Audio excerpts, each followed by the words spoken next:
Hello and welcome to another captaincy video from Fantasy Football Scouts. Game week 5 was a great week for our tips last week, especially those who backed Spurs assets, in particular Harry Kane. Can we continue this form in game week 6? Joining me to consider the options is David. David, how are you? Yeah, I'm doing better than I was last week. Obviously missed out with a tooth-related injury, which I had two free transfers, so I was able to spend one of those transferring it out, Oh, good. and back stronger now. So yeah, and funnily enough, because I was off ill like, all of last week, I put barely any thought into my moves and my captaincy. I captained Harry Kane, so I'm very happy. Well, I put lots of thought into mine and Captain Harry Kane.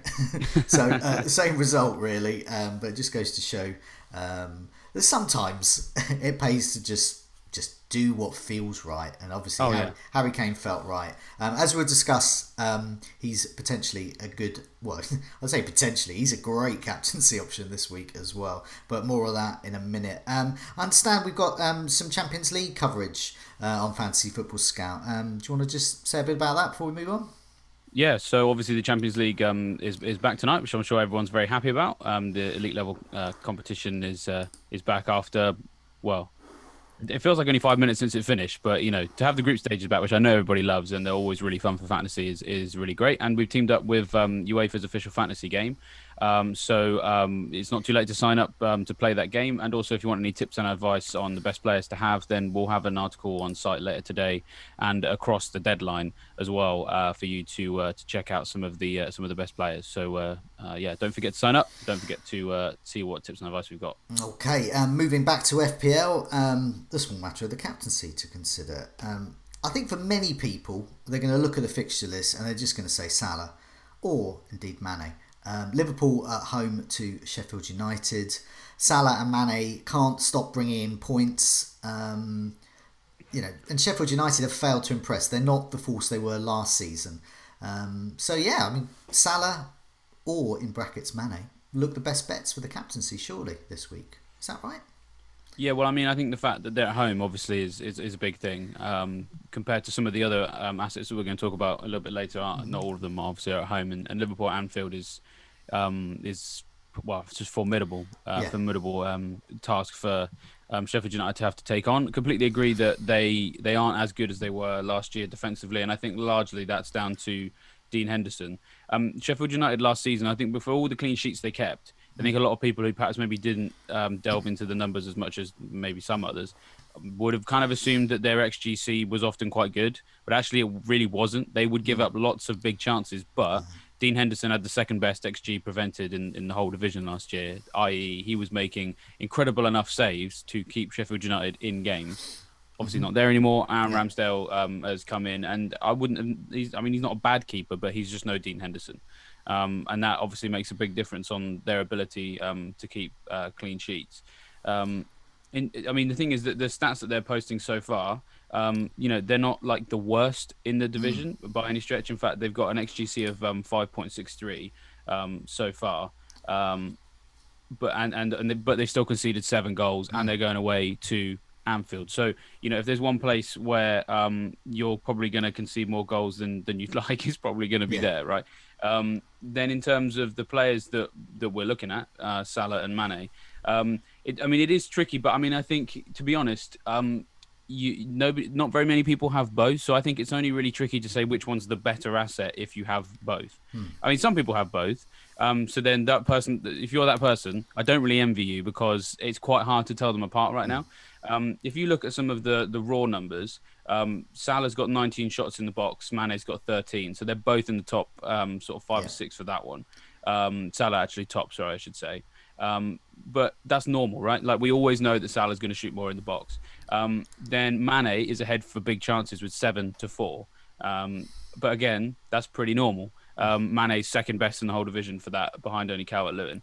And then when we look at shots on target, Salah's got 11, Mane's got 8. So Salah's more likely to get a shot on target, and he's in the top 3 for that particular stat. But then when we look at the XG for those, because obviously he's had so many big chances. Mane is second in the whole division for XG non-penalty. So take the penalties out of the equation, then Mane looks pretty good. His minutes per XGI is the best in the league. Again, that's with him not being the penalty taker in this team. But Salah's on penalties. Yeah. So, and you can't take that away from him. I At always, all. always So, find that quite amusing, isn't it, when people say, yeah, but if you take penalties away from Vardy, he won't get any points.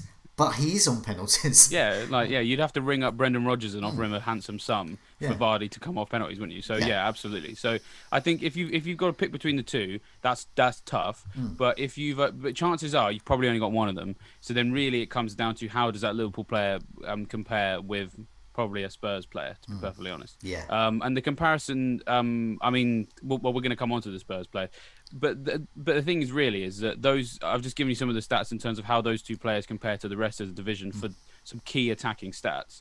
They're top five for Yeah. pretty much all of them. So captaining one of those players isn't going to really be the end of the world. And I suppose the other thing just to consider, I guess, is ownership and effective ownership. Yeah. So far, our captain poll has only been running since Monday night, so it's it's quite youthful. It's not been around too long, and obviously doesn't take into account maybe any Champions League injuries. We will probably reset it if a big one comes in. But either way, in the early hours, Salah is like miles ahead at the top of this captain poll. 47% of Fantasy Football Scout readers so far say they're going to captain him. 20% say they're going to captain Kane. So for all the stats that we've talked about, I think possibly it could even come down to that.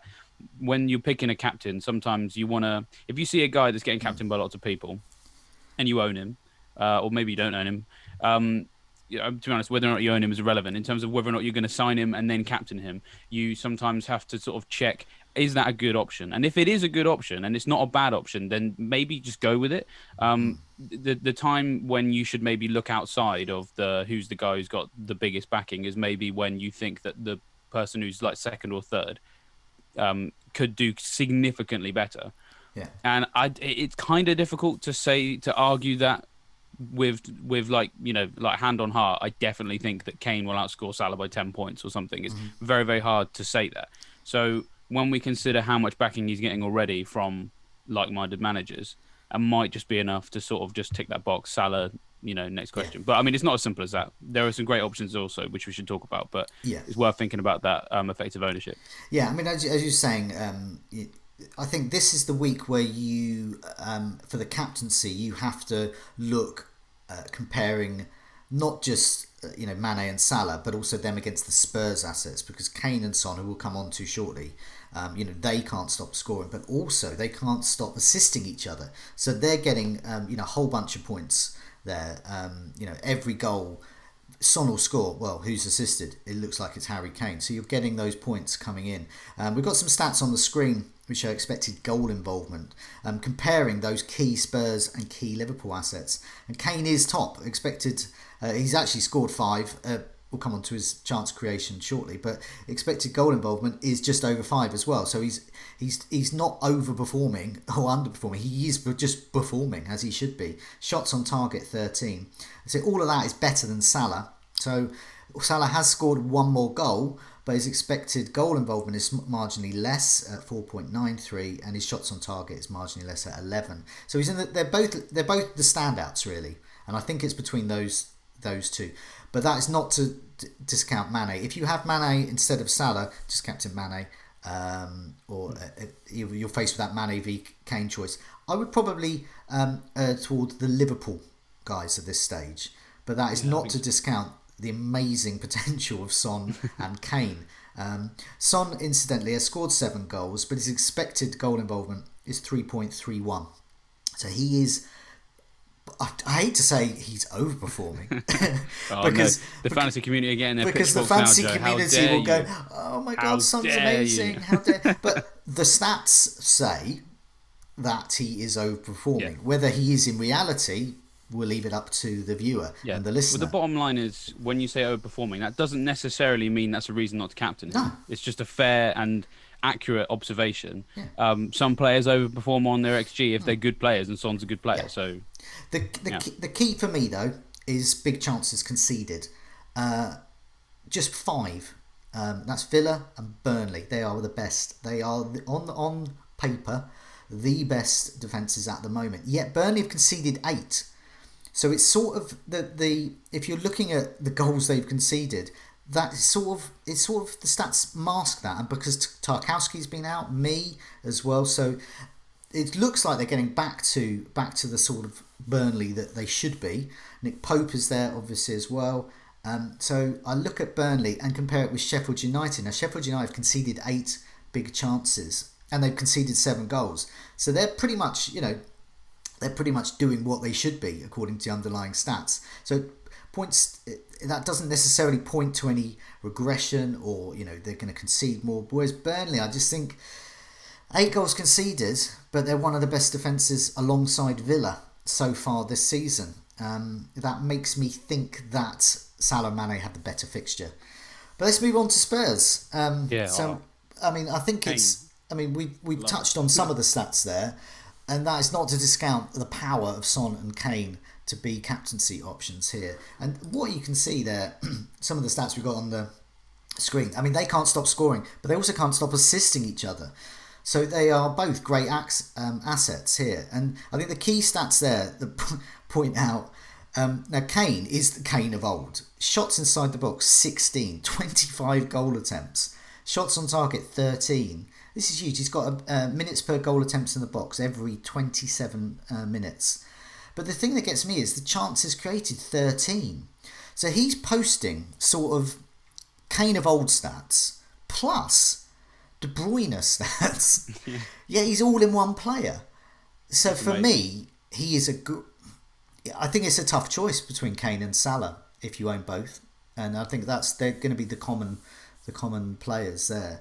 But then not to discount Son, because Son is shots on target is 9, so it's a bit less than Kane. Chances created actually more, and he scored 7 goals. So lots of figures, lots of numbers. They can't stop scoring. They can't stop assisting. Salah can't stop scoring. Mane can't stop scoring. It's a welcome tough choice. But what do you think? Yeah, no, you're right. It's a nice dilemma to have. I mean, I actually have both Son and Kane because I think for all the things you just mentioned there, that is when you double up, in my opinion, especially on a premium selection there. And you're right with Kane. It's crazy. Like he, just to put some of those stats you mentioned just into some context, for his shots on target, 13, best in the league for Kane, and the big chances created, 7. That's best in the league. So he right now is a better creator than Kevin De Bruyne. He's a better creator than James Rodriguez. He's a better creator than Jack Grealish. Like he's just the best creator in the Premier League right now. So it's like they've replaced Eriksen with Kane. And replaced the deep-lying Kane with the old Kane. Yeah, it's so amazing. Kane's been replaced by Kane, and Eriksen's replaced by Kane. Yeah, it's so good. It is so good. And I did an article on it that's on the site this morning, is that clearly what Mourinho's done is he's realised that because we've been saying for ages, get Kane in the box more, and that was probably a bit of a blunt way of looking at it.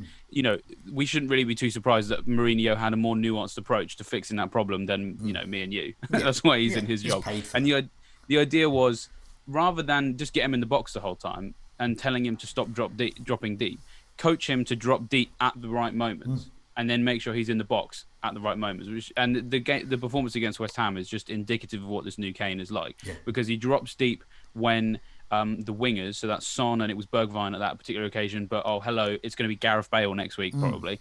Hardly the worst guy to run beyond you. When they make those runs behind and there's space in midfield, that's when he'll drop deep and play a pass and obviously assist inside the first minute.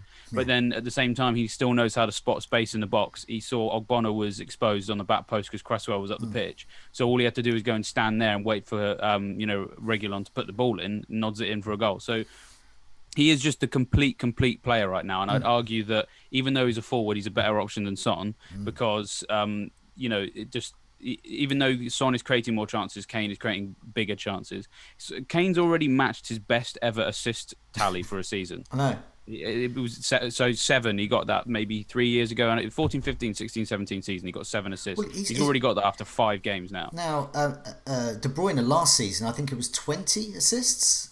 And he hasn't got far to go. So Kane's a third of the way there, and we've only had 5 games. Yeah. And what I find so incredible about Kane is just to sort of compare him with Son again is obviously he's ahead in some of those stats there, the ones that I think is slightly more important. But he's also ahead on the XG, but he's also ahead on the XG non-penalty. So when you look at XG non-penalty over the first 5 matches, Kane is 3.62. So he's behind only Mane and Calvert-Lewin in that respect. right? So if he's third in the whole division for XG non-penalty, oh, and he also takes penalties. Like it's just he is so due a ridiculous campaign this year, which we kind of suspected over the summer, but it's amazing that it's happening with all this assist potential as well. It's so good, and I think on the Burnley situation, I would normally say, yeah, okay, that's a good point about Burnley. That yeah, they do have a good defense and they're getting better because they're getting some people back. The reason that they've conceded 5 big chances and that's the joint like best in the league is possibly because they've played one less game. So we kind of maybe have to sort of consider that a little bit, which I'm not saying it makes them a bad defense. It's just that's the reason why they're top. And Villa, of course, in a similar situation. The other thing is that also, but of course, Man City and Manchester United aren't there. You see, so exactly. So they're not a bad defense, but it's just a little bit of a kind of mitigating reason behind that. But the other thing is, even when Burnley are at their best, they really struggle to play Spurs. Spurs are like that one team that seem to always be able to just kind of remove the fact that it's Burnley from the equation. So, like last season, like yes, they the last time they went to Turf Moor, it was a 1-1 draw. Kane wasn't there, so I don't really want to kind of look at that too much. But in December last year, they beat Burnley 5-0, and that was a full strength Burnley team with me, Tarkowski, Pope, etc., etc. And then in Kane's last 2 trips to Turf Moor, because if you look at Spurs' last 3, he didn't play in the third of those. So in the last 3 games that Spurs went to Turf Moor, 2 of those Kane was there for. He scored 4 goals across those 2 games.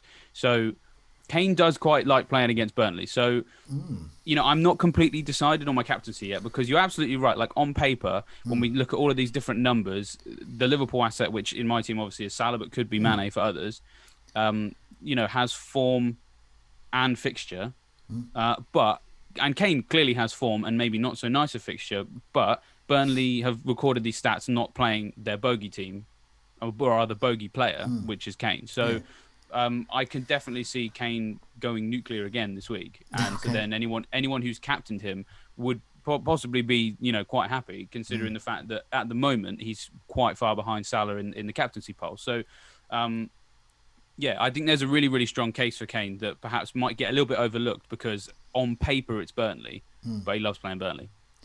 So a position like I'm in at the moment, I don't have a Salah. I'm planning to get him in, and I already have Kane. So I'm lowly in the ranks, and I think that could be an option for those that are low in the ranks. Is to wager. Well, you can get Salah's points, but not his captaincy points. But you can go for Kane, who might be captained a bit less, and it might move you up the rankings. I don't know. Have to look at ownership if you're one of those people who looks at ownership, because we don't know what's going to happen by the end of the week. Kane is obviously a huge bandwagon this week, going up in price already this week, and I suspect more coming. So yeah, they're great options. I don't know. I may go to the wire, Kane or Salah. I think great. I think Son and Mane are the in the next tier to both of those assets, though. Adding penalties to it as well, adding the fact that Kane is basically now Kane of 3 years ago and De Bruyne. I think they just have the edge. But there are other options. So, I'm going to just call it now. It's Spurs v Liverpool for the captaincy. Oh, yeah, definitely. But there are some others. There's some also-rans. And it's not quite barrel scraping time, because these are good players as well. And let's have a move on to Man City as well. So now I haven't got any stats really for Aguero, because he's only just come back.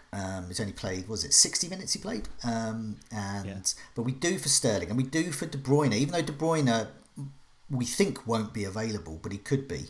And I think what these stats here show that Sterling is doing the business. I think he's matched Salah for the last 2 game weeks in terms of actual FPL points.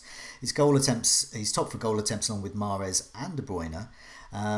His expected goals is not as high as Kane and Salah, so he's in that also ran category. But if you look here, the De Bruyne is chances created is 14. So as you know, their chief chance creator has gone, potentially gone for this next match. But then last season, Sterling absolutely hammered West Ham, and as I said, he's matched Salah so far. So Sterling's not an option to discount, and nor too is Aguero perhaps. But yeah, I'm not going to say are they better than the Liverpool Spurs assets, but do you think they are credible captaincy choices this week? Yeah, I think so. I mean, it's Man City, so I mean, they're always going to be in the conversation with good reason. Yeah, I completely agree with you. I can't really make a case for them above some of those other players, and some people might think we're getting blinded by the big hauls, but as we've covered, I think in quite a lot of detail, the big hauls have been backed up by ridiculously great underlying stats, so we feel like they're sustainable. If I was hard pressed to say, do I think Sterling's current output is that sustainable? I would find it very hard to just say absolutely yes, because as you've mentioned there, Man City's chief chance creator is potentially not available. And then when you look at the numbers that he's produced over that over the games he's played, Sterling's had 7 shots in the box, 1 big chance. Kane's had like 6 or 7. And Sterling's only had 4 shots on target. Kane's had 16 or 15, something like that.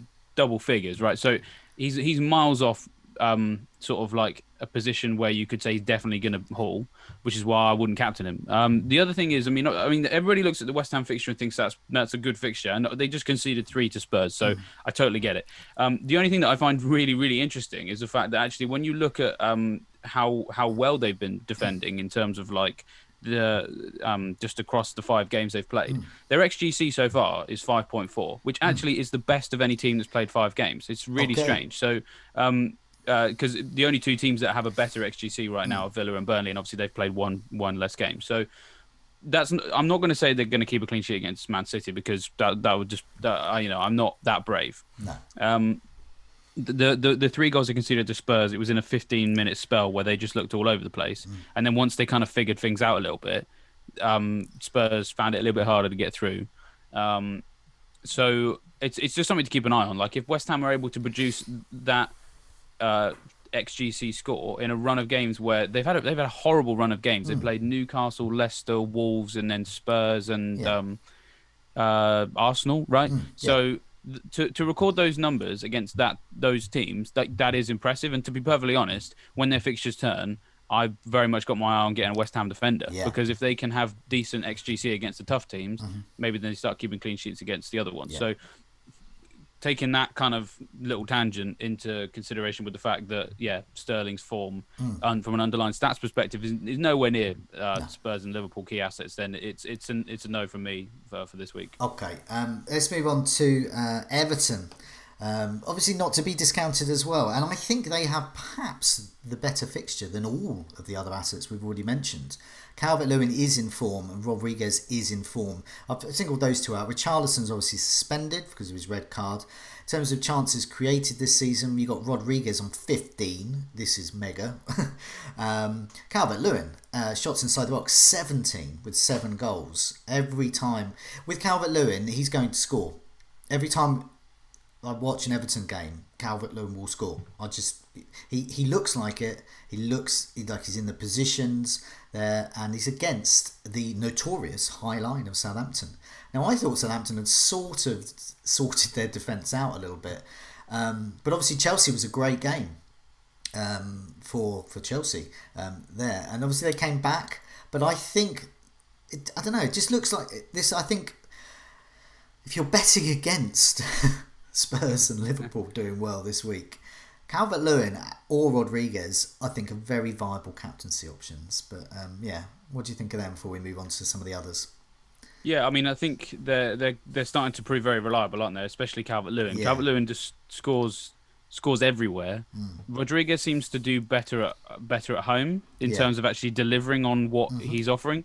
Away from home, he's still very much a chance creator, but he's just not quite as much of a goal threat. For whatever reason. I mean, that's just the early data that I've sort of been seeing through the comparison tool. I think, Southampton, I think it being at Southampton is good for Everton, because Southampton, I think, are always have been more susceptible to conceding goals at home under Hasenhüttl than they do away, because when they're at home, obviously they want to try and play on the front foot because they have the players to do that. So they often stretch themselves out of positions that would allow them to defend properly. And the Spurs game is just absolutely classic example of that, isn't it? Where they just got absolutely done on the break. And I think Everton can take advantage of that too. So yeah, I think they're solid players to own. Do I think that they're gonna go nuclear, go explosive? Yeah.